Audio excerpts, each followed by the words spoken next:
esto se hace de manera estatal. El Estado lo hace.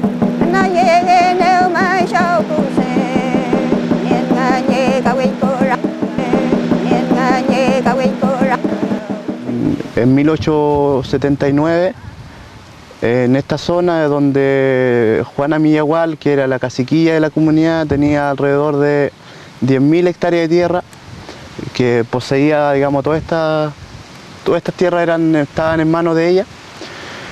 Posterior a eso, en ese año ocurre lo que fue la Guerra del Pacífico entre Chile y la Confederación Perú-Boliviana, donde Juan Ignacio Yanquileo, bueno, lo secuestran, digamos, y se lo llevan a la Guerra del Pacífico.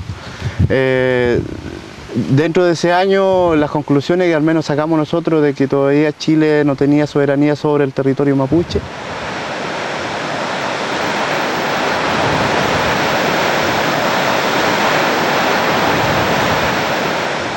Ahora, en este siglo, estamos hablando ya en el siglo XX que recién pasó.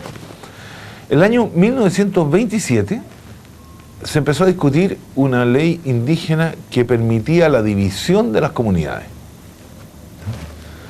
Hubo ahí personas mapuches muy importantes que eran partidarias de la división, concretamente don Manuel Manquilef. El año 31 se dicta otra ley y en ese momento empieza un pequeño proceso de división de comunidades. Esto se produjo casi exclusivamente en Arauco y Malleco.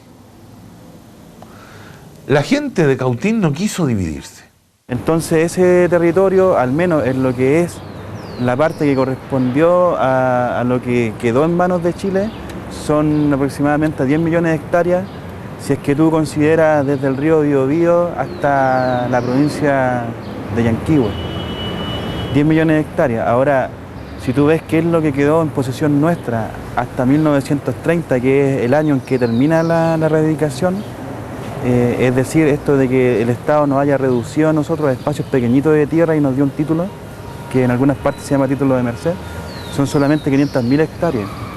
O sea, es la 20ª parte de un pedazo mucho más grande, que es solamente lo del Gulumapu que decimos nosotros, o sea, del Biobío hasta Chiloé, una 20ª parte, es decir, un 5%.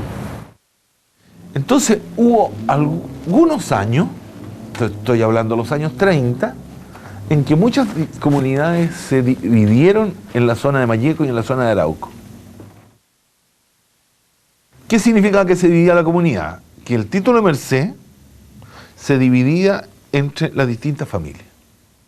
Entonces podía llegar una persona y vender lo que le había tocado. Y ocurrió legalmente. Por cierto que la mayor parte de los casos no fueron hechos en forma legal, ¿ya? Pero algunos sí. Entonces, en muchos casos, ahí se produjo una usurpación. Era más fácil usurpar propiedades pequeñas, propiedades privadas de una familia, que un título de merced de toda la comunidad. En ese entonces llega un tal señor José Mercedes Garrido. En ese año llega él y se apropia ilegalmente de las tierras de Juana Millagual. Juana Millagual, posterior a eso, fallece y este señor, como estaba de amediero, se apropia ilegalmente de la propiedad de la tierra sobre 180 hectáreas, porque en ese entonces ya se le había dividido las tierras y se le había reducido la tierra a la comunidad. Y en ese año presentan una querella, digamos, por usurpación de tierra ante el juez de Indio de Victoria, donde se gana, digamos, este juicio, se gana. Y a este señor se le iba a desalojar, pero en ese entonces llega Serafín Ortiz y se apropia de nuevo de la tierra. Y le quita al señor Mercedes Garrido, le quita las tierras y él se apropia de las tierras. Y este proceso judicial continúa y la Corte de Apelaciones y el juez de Indio de Victoria dieron por finalizado el juicio y donde Juan Ignacio Yanquileo ganaba, digamos, el juicio.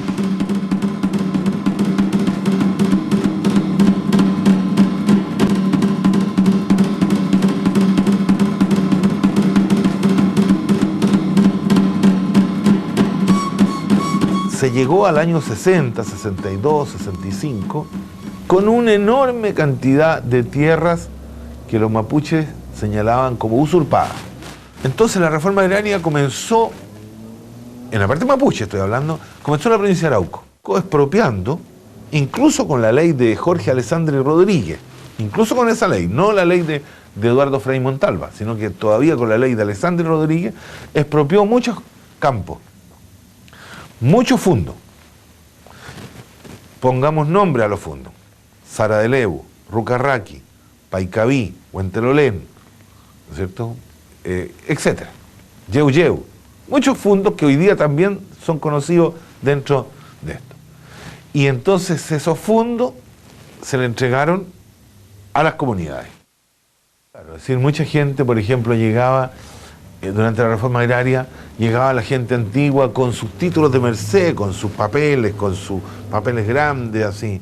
¿Eh? Y decía, pero ¿cómo si esta tierra es de nosotros? Mire, aquí está el título, aquí nos dieron esto. ¿Ya? ¿Se fijan? Entonces, claro, en esos años se le entregaban esas tierras, se las plantaban con árboles, pero no le dieron no inscribieron la tierra en la mayor parte de los casos. Eso pasó en Paicaví, por ejemplo. En Paicaví no inscribieron las tierras y eran de la cooperativa Lautaro de Paicaví Huentelolén. ¿Ya? Y lo mismo pasó en Lumaco, lo mismo pasó en muchas partes. Así, eso es un punto bien importante a dejarlo claro y para aprender, ¿no? Para aprender, sobre todo ahora que se está volviendo a entregar tierras con el fondo de tierra, ¿no? Hay que inscribir las tierras, hay que tener claridad sobre ellas, etc.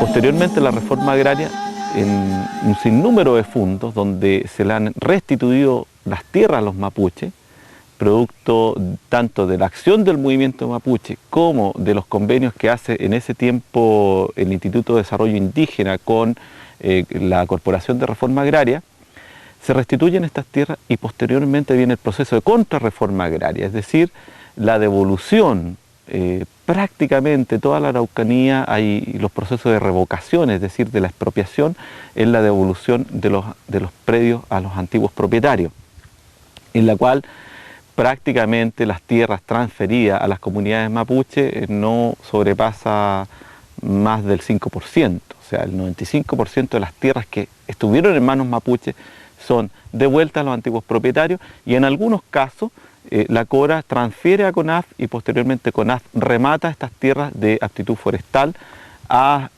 particulares o empresas. Efectivamente, después de eso nosotros no tenemos el mismo control territorial porque la imposición que hace el Estado con toda su institucionalidad, llamémosle regimiento, escuelas, iglesias, partidos políticos, municipios, ideologías, juzgados de indios, más tarde fundaciones, ONG, institutos, en fin, ha logrado en parte cercenar lo que fueron nuestros antiguos consejos, nuestras antiguas autoridades, cercenarlas en el sentido de tomar decisiones y efectivamente controlar, conducir y lograr, digamos, niveles de desarrollo totalmente superiores a los que estamos hoy en día inmersos dentro del Estado chileno. El año 74 se dicta el decreto ley 701 de fomento de las plantaciones. Este decreto tiene por características tres cosas que son relevantes y que van a hacer absolutamente rentable la incorporación y la expansión forestal tanto en la octava como en la novena región.